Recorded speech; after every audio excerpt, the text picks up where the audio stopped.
Welcome to Suman TV. Chittoor జిల్లా గంగాధర నెల్లూరు నియోజకవర్గం ఎస్ఆర్పురం మండలం బీసీ కాలనీ వద్ద ఈ రోజు ఉదయం స్కూల్ బస్సును లారీ ఢీకొనడంతో 17 మంది విద్యార్థులకు గాయాలయ్యాయి. అందులో 7 మంది విద్యార్థులకు తీవ్ర గాయాలయ్యాయి. గంగాధర నెల్లూరు ఎట్టేరుకు చెందిన భానోదయ ఇంగ్లీష్ మీడియం స్కూల్ కు చెందిన స్కూల్ బస్సు ఈ రోజు ఉదయం ఎస్ఆర్పురం మండలం వద్ద విద్యార్థులను ఎక్కించుకుంటుండగా వెనక వైపు నుండి ఓ కంటైనర్ లారీ ఢీకొనడంతో స్కూల్ బస్సులో వెనక వైపు కూర్చున్న 17 మంది విద్యార్థులకు తీవ్ర గాయాలయ్యారు. ప్రమాద విషయం తెలుసుకున్న వెంటనే స్థానికులు హుటాహుటిన బస్సు వద్దకు వెళ్లి వారిని మెరుగైన వైద్య చికిత్స కోసం గంగాధర నెల్లూరు ఎస్ఆర్పురం ప్రభుత్వ ఆసుపత్రికి తరలించారు. అక్కడ ప్రథమ చికిత్స అనంతరం 7 మంది విద్యార్థుల పరిస్థితి విషమించడంతో చిత్తూరు ఏరియా ఆసుపత్రికి తరలించారు. ఈ మేరకు ఎస్ఆర్పురం పోలీసులు కేసు నమోదు చేసి దర్యాప్తు సాగిస్తున్నారు.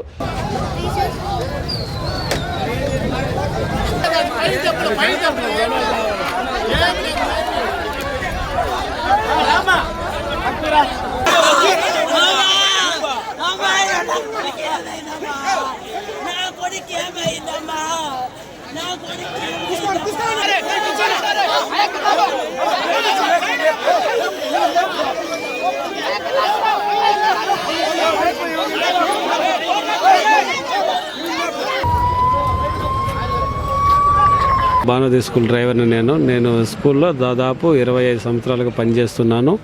25 సంవత్సరాలుగా సీనియారిటీ నాకుంది.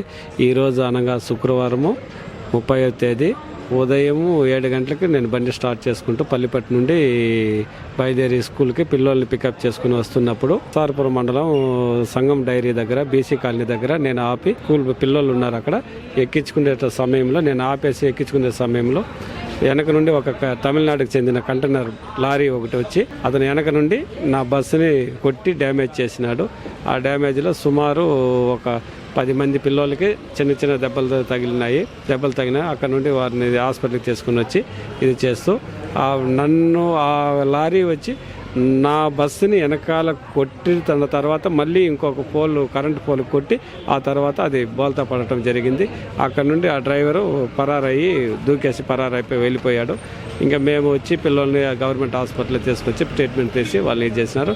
ప్రస్తుతానికి నాకు కూడా వెనకాల వాడు కొట్టినప్పుడు వెనకాల తలకి దెబ్బ తగిలింది. గవర్నమెంట్ హాస్పిటల్లో ట్రీట్మెంట్ తీసుకుంటున్నాను.